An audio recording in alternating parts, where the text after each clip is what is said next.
Bom dia, irmãos. Graça e a paz do nosso Senhor e Salvador Jesus Cristo. Que Deus abençoe você, que Deus abençoe a sua família, que Deus abençoe a sua vida, aonde você estiver. Você que está nos assistindo agora para mais uma lição da nossa Escola Bíblica Dominical. Você pode estar assistindo na sua casa, no seu trabalho, você pode estar no sítio, não seja onde você for, aonde você esteja, que Deus possa estar abençoando a sua vida a cada dia, a cada instante. Hoje nós estaremos falando da nossa lição de número 47, da página 203, da nossa revista de Escola Bíblica Dominical, com o tema Família e o discurso sobre preconceito, baseado em Mateus capítulo 7, versos de 1 a 5. Eu gostaria de convidar você neste momento para que você possa ler a palavra de Deus junto comigo. Mateus capítulo 7, versos de 1 a 5, quando diz assim: Não julgueis para que não sejais julgados, pois com o juízo com que julgares, sereis julgados, e com a medida com que tiverdes medido, vos medirão a vós. Porque repara no cisco que está no olho do teu irmão, mas não percebes a trave que está no teu olhar? Ou, como dirás a teu irmão, deixa-me tirar o cisco do teu olho, estando com a trave no teu? Hipócrita, tira primeiro a trave do teu olho, e então verás claramente para tirar o cisco no olho do teu irmão. Irmãos, nós temos hoje o desafio de estudar e aprender um pouco sobre preconceito. O que é o preconceito? Se você pegar a palavra preconceito e dividi-la, vai ser pré, que antecede alguma coisa, como pré-determinado, uma pré-inscrição, e conceito, que é uma ideia, é algo que foi formado, é aquilo que foi conceituado. Você chega em alguma empresa, em alguma indústria, que elas estão lançando algum produto, aí lança aquele produto conceito, que é um produto diferente, e aquele produto que é uma marca. Ele se torna uma marca da empresa. Então, o preconceito, você está colocando um conceito antes de você conhecer. Se você for lá no dicionário, a palavra preconceito significa o seguinte: qualquer opinião ou sentimento concebido sem exame crítico. Sentimento muitas vezes hostil, assumido em consequência da degeneralização apressada de uma experiência pessoal, ou imposta pelo meio e pela intolerância. Às vezes você olha para uma pessoa e, sem você conhecer essa pessoa, você determina um conceito dela, você faz um preconceito dela, e aí às vezes na roupa, na vestimenta, na cor, na sujeira, seja lá o que for, você conceitua aquela pessoa, sem você conhecê-la profundamente, sem você conhecê-la mais profundamente, sem você conhecê-la melhor. Então, hoje, muitas vezes nós olhamos para uma família e aquela família parece ser aquela família perfeita, mas nós não sabemos o que essa família está passando dentro do lar. Às vezes você olha para um casal e aquele casal que aparentemente tem uma vida perfeita, com declarações em redes sociais, com declarações na internet e passeios, mas às vezes dentro de casa eles estão vivendo o que nós chamamos de um verdadeiro pé de guerra. E hoje que nós vamos falar um pouco sobre o preconceito em relação à família. E começando com isso, nós vemos que dentro da família existem vários tipos de preconceito que nós temos conhecimento. Temos o preconceito social. Às vezes um filho vai ter um namorado, ou um noivo, ou um amigo, e às vezes por questão social, às vezes a família é muito rica e o amigo é pobre, ou ao contrário, e aí você vai criando aquela diferença social, e você vira para o seu filho ou para a sua filha e fala: fulano não é amizade para você, mas você coloca no conceito só pelo fato da questão social dele. Às vezes isso acontece pela questão racial. Você acha, não, fulano não é amigo para você porque fulano é da raça tal. Às vezes a gente generaliza pela questão da pessoa ser de cor. Hoje a gente não usa mais a expressão negro, né? Agora se usa a expressão preto. Então você fala que a pessoa é preta, às vezes a pessoa é parda, não seja lá o que for. E você tem aquele racismo com isso. E às vezes também não tem o preconceito religioso. Ah, porque fulano ele crê nisso e eu não creio, eu não quero amizade com ele, eu não quero relacionamento com ele. Mas você não via Jesus fazendo isso. Você via Jesus estando com todos os tipos de pessoas. Algumas famílias chegam até mesmo a se dividir devido ao preconceito que tem dentro da família. Às vezes tem familiares que eles têm um pensamento, uma ideia, e parte da família segue ele e outra parte não concorda com aquilo que ele crê, com aquilo que ele pensa. Às vezes é a opção sexual dele, às vezes é a opção racial dele, às vezes é a posição social dele, e muitos concordam, muitos discordam, e cria aquela divisão, aquela ruptura dentro da família, onde tem um lado, o outro do outro, e dificilmente consegue voltar até aquelas reuniões de família, porque aí cria aquela ideia, aonde fulano está eu não vou, nós vamos fazer uma reunião, fulano vai estar, porque se fulano estiver eu não vou estar lá não. E isso entra na família e acaba destruindo o relacionamento. Irmãos, preconceito, ele pode vir de qualquer lugar e nascer em qualquer lugar. Ele pode vir na sua família, na sua igreja, no seu trabalho, na sua escola, no seu círculo social, no futebol, no esporte, no passeio, enfim, em dezenas de locais onde você pode ter relacionamento com as pessoas, e às vezes pelo preconceito esse relacionamento ele pode ser difícil. Você acaba tendo dificuldade de se relacionar com a pessoa porque você não conhece ela melhor. E apesar do preconceito ser algo real, a Bíblia ensina como nós devemos vencer o preconceito. E como primeiro tema da nossa lição, nós temos como o tema de um discurso de preconceito na sociedade. Hoje está muito comum a conectividade que nós temos vivido. As pessoas estão cada vez mais conectadas, as pessoas estão cada vez mais próximas umas das outras, as pessoas estão cada vez mais ligadas umas nas outras, mas é uma ligação vazia, é uma ligação superficial.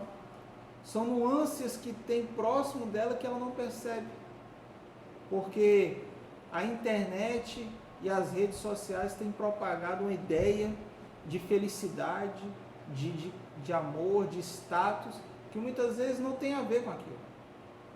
Muitas vezes a vida real da pessoa não é aquilo.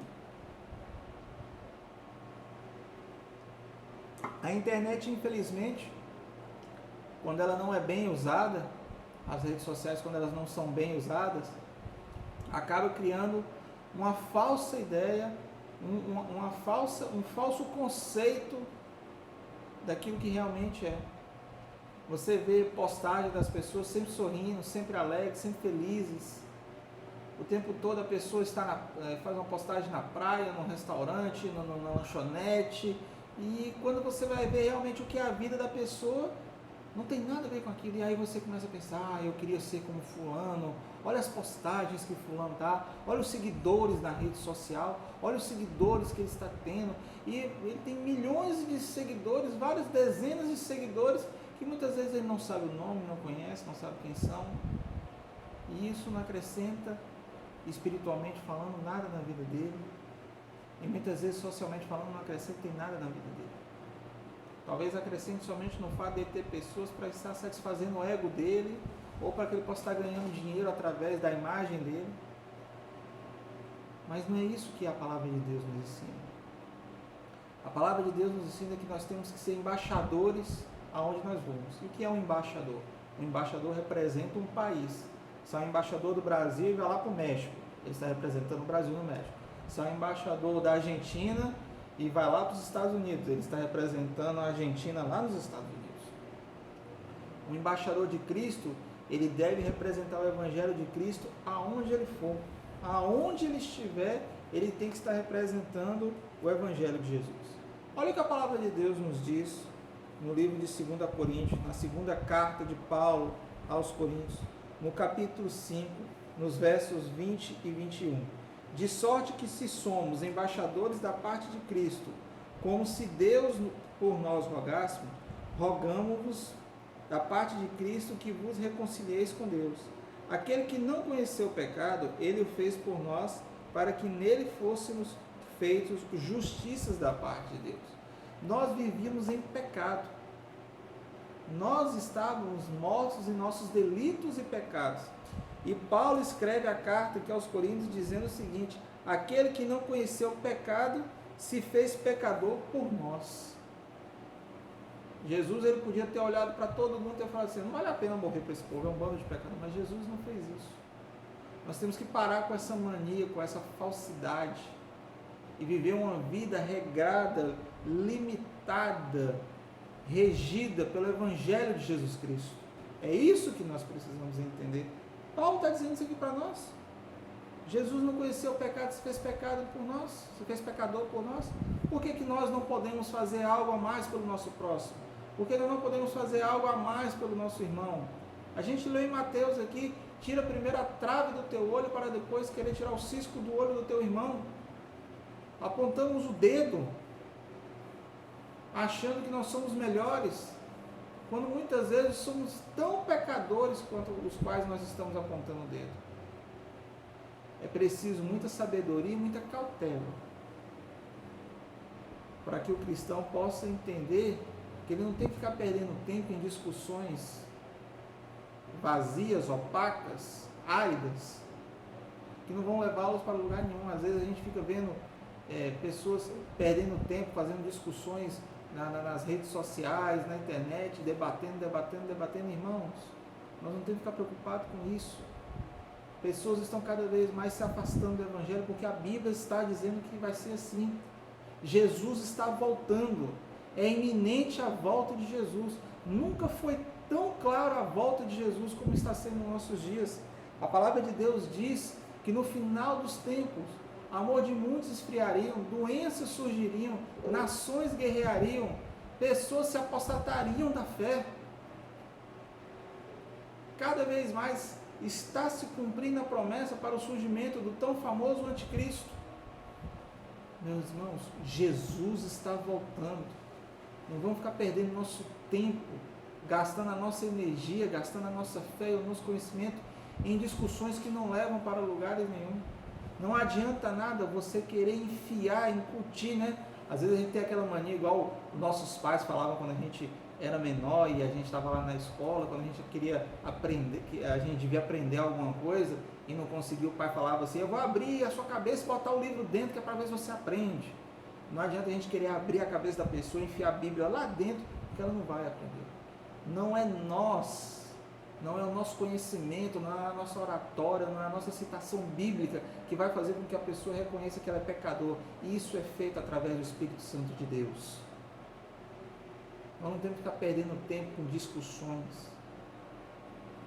Aos santos em Cristo Jesus, tudo é permitido, mas nós não podemos deixar que essas coisas que somos permitidos a fazer, nos dominem.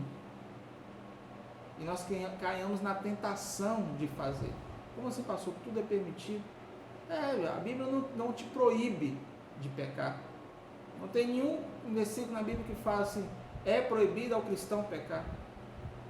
Não existe esse versículo na Bíblia. Você pode pecar o tanto que você quiser, mas você sofrerá a consequência daquele pecado. Paulo escreve algo interessante na carta aos Coríntios, no capítulo 6, no verso 12. Ele diz o seguinte: carta de Paulo à igreja de Corinto, no capítulo 6, verso 12. Todas as coisas me são lícitas, mas nem todas me convêm. Todas as coisas me são lícitas, mas eu não me deixarei dominar por nenhuma delas. Enquanto eu estava no seminário, um professor meu contou uma história a qual eu nunca esqueci. Diz ele que certa vez uma irmã da igreja o convidou para fazer uma visita para o marido dela, porque ela orava pela conversão do marido, e então o marido nunca havia se convertido.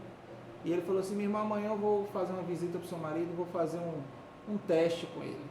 Ela: teste, pastor? Sim, amanhã eu vou fazer um teste com ele. E aí ele convidou, ele foi lá na casa, se apresentou, falou que era o pastor da esposa dele, da esposa dela.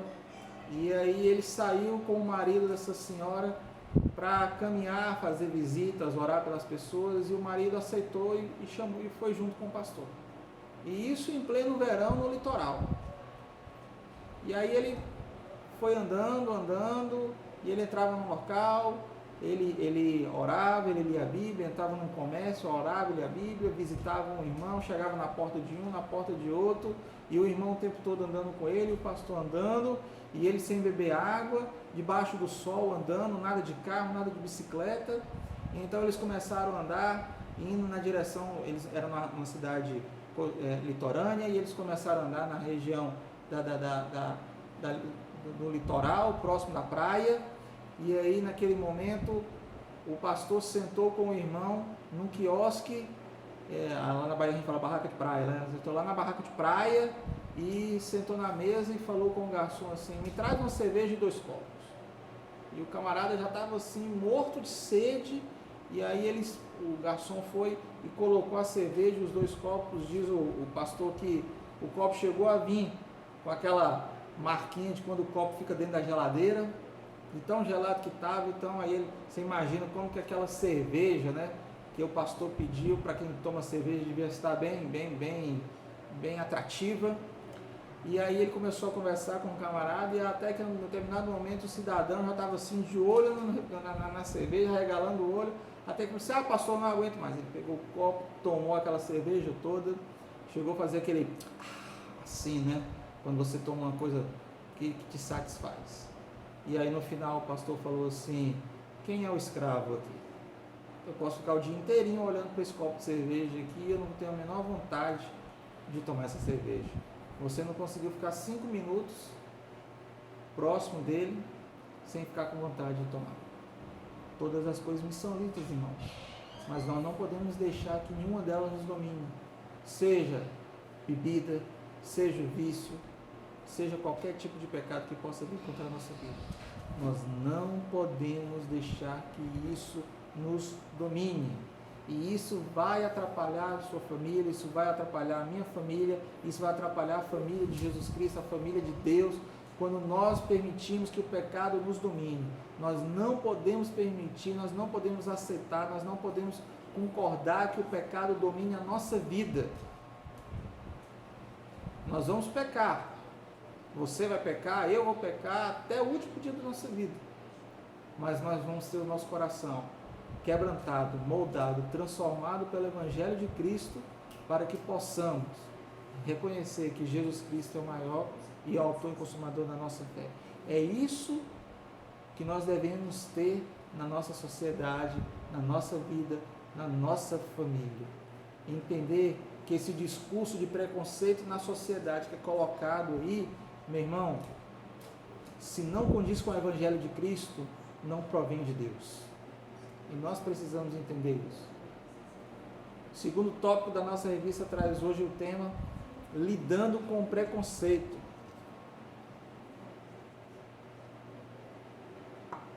A Bíblia não defende em momento algum que nós não vamos ter preconceito, mas ela também não traz respaldo nenhum para que a gente possa fazê-lo. Olha o que Paulo escreveu a Timóteo. Carta de Paulo a Timóteo.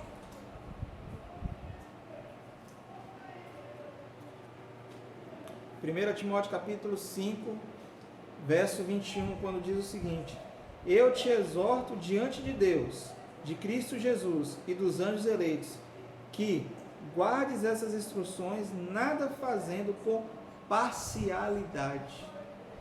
Timóteo era aprendiz de Paulo.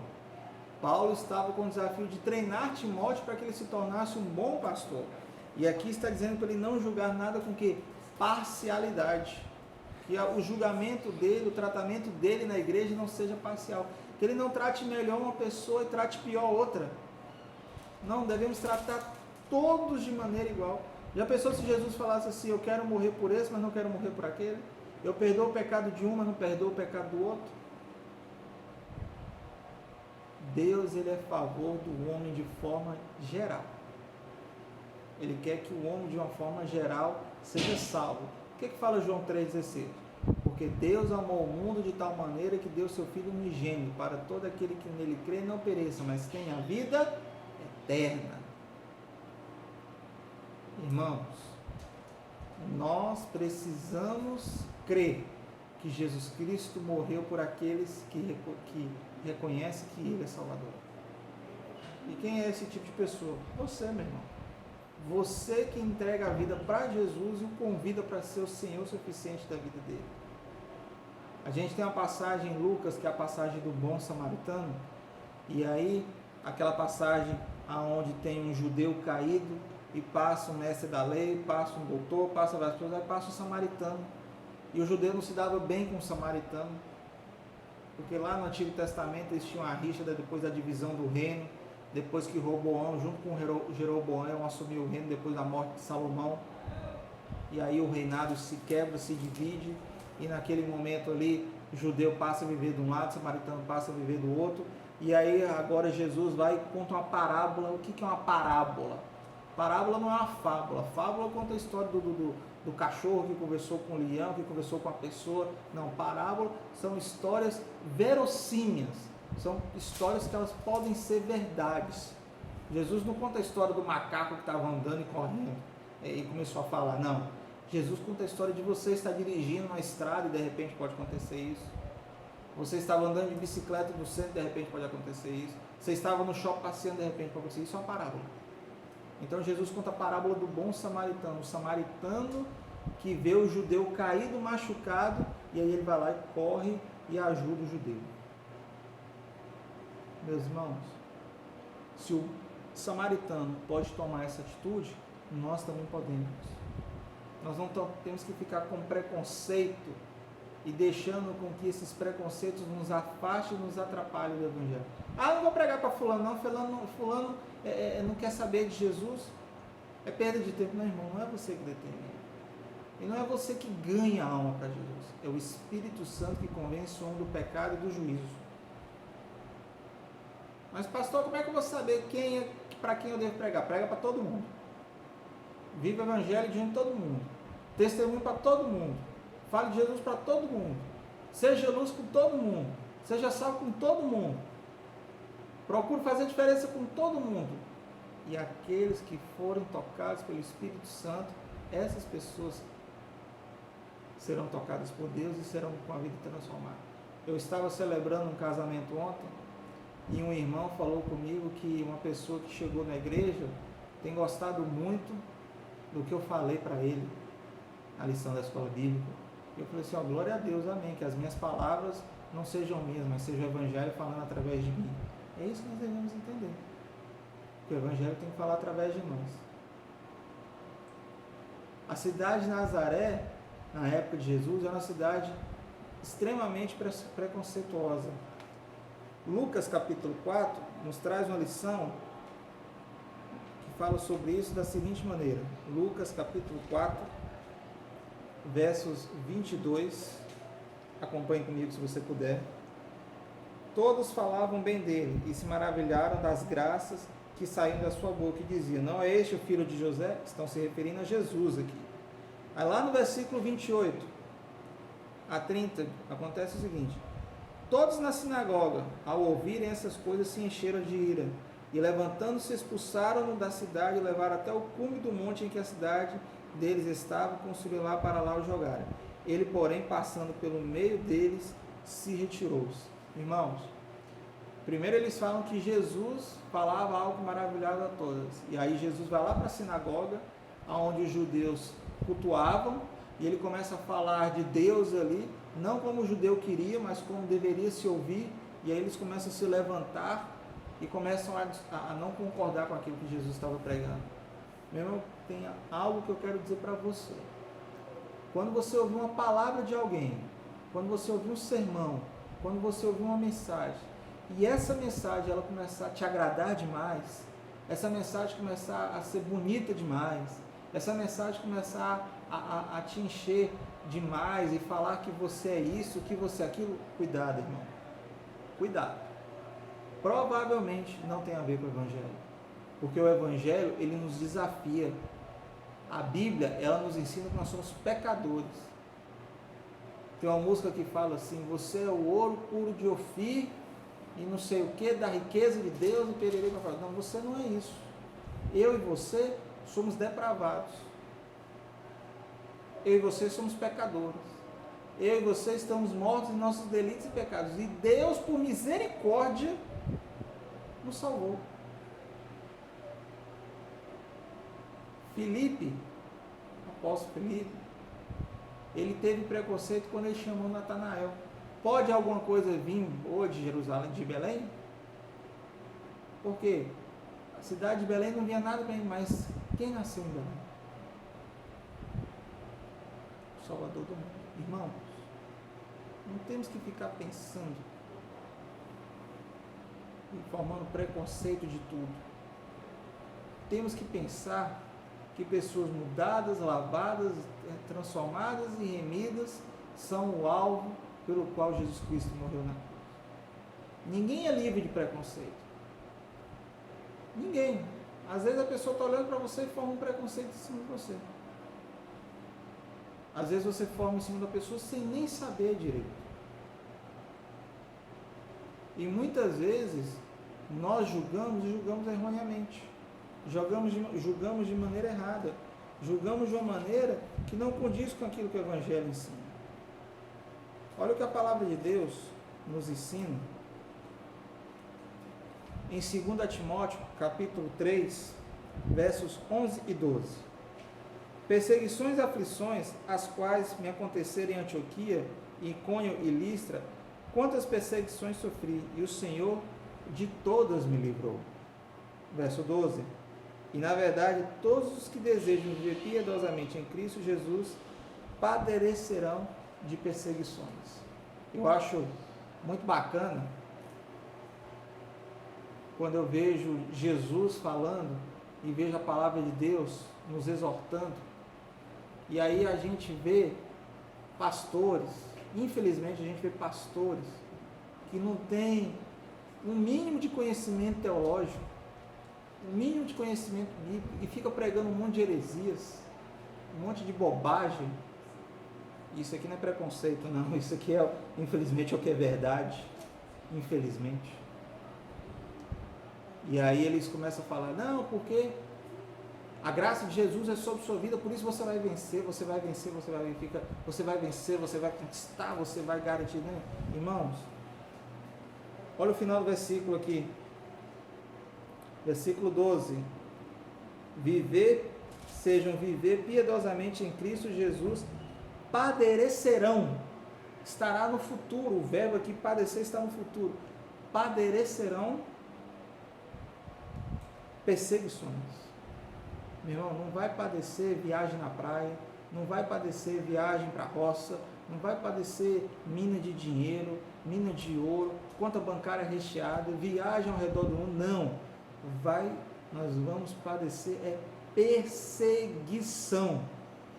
É isso que o cristão autêntico e verdadeiro tem que estar disposto. Quando Jesus diz lá, aquele que quer vir após mim, siga-me, tome a tua cruz e siga-me. O que é a cruz? A cruz não é um pedaço de pau somente.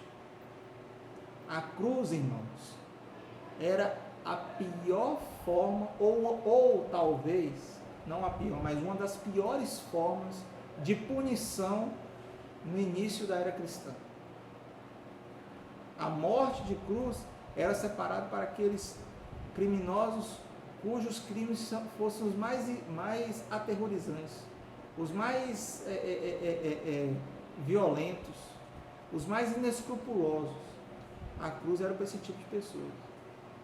E aí sai Jesus e fala, tome a tua cruz, ou seja, tome aquilo pelo qual você vai morrer e me segue, porque eu estou indo morrer, e quem quiser vai junto comigo. Quem quiser. Jesus fala assim, gente, pega a cruz aí, ó, põe nas costas e vamos lá. Aí a gente vê alguns desenhos de cruz, e aí põe a cruz numa ponte, põe uma cruz pequenininha. Não, irmãos, a cruz é pesada. A cruz é um fardo pesado. Existia vários tipos de cruz, onde você era crucificado em forma de X, crucificado de cabeça para baixo, como o apóstolo Paulo foi, o apóstolo Pedro foi, crucificado sentado, onde você morria pelos pulmões sendo asfixiado, ou você era pendurado e aí você morria pela perda de sangue porque perfurava os pulsos. Não importa se é em X, cabeça para baixo, pendurado, sentado. É morte, e morte de cruz. Para quem? Para o assassino? Para quem matou o filho? Para quem matou a esposa? Para a esposa que matou o marido? Não. Para o Salvador da humanidade. Quer seguir Jesus fielmente e ser salvo? Tome a tua cruz e siga-o. E prepara. Porque Ele está indo morrer. E está te convidando para ir morrer junto com Ele. Porque a palavra de Deus diz que nós somos coluna e baluarte da verdade. E temos que estar dispostos a entregar nossa vida em prol do Evangelho, se assim necessário for. Eu escutei um testemunho de um pastor e da sua esposa, orando pelo filho. O filho foi capturado. Ele era missionário. Ele estava numa viagem missionária e foi capturado pelo Estado Islâmico. E aí chegou uma correspondência, não sei se foi uma carta, um e-mail, não sei como, chegou informação para os pais que o filho foi capturado e um garoto de aproximadamente 16 anos estava sofrendo tortura diariamente. E ele sofreu tortura durante cerca de pouco mais que 50 dias, 52, 53 dias mais ou menos. E o casal foi pedir oração para a igreja. E ele falou assim: irmãos, eu não estou pedindo para Deus livrar meu filho. Eu estou pedindo para Deus sustentar meu filho. Que em mais ou menos 2 meses que esse jovem, esse adolescente ficou preso, ele ganhou mais de 30 pessoas para Jesus. Irmãos, um adolescente de aproximadamente 16 anos, sendo torturado dia após dia, ele ganhou aproximadamente 60, 70 pessoas para Jesus. O que falta para nós, irmãos? O que falta para nós? Não falta nada. Não tem que fazer preconceito de nada. E para terminar, eu gostaria de concluir dizendo o seguinte: ser a vítima de preconceito não é coisa fácil. Entretanto, aprender com Cristo que venceu o preconceito é de grande valia. Viver com Cristo é algo maravilhoso. Viver sem Ele é algo terrível. E eu gostaria de, nesse momento, orar pela sua vida, orar por você, para que possamos encerrar nossa escola bíblica. Pai, que o Senhor nos abençoe e nos guarde. Que o Senhor possa resplandecer o seu rosto sobre nós e ter misericórdia de nós. Que o Senhor sobre nós nos dê paz, muita paz.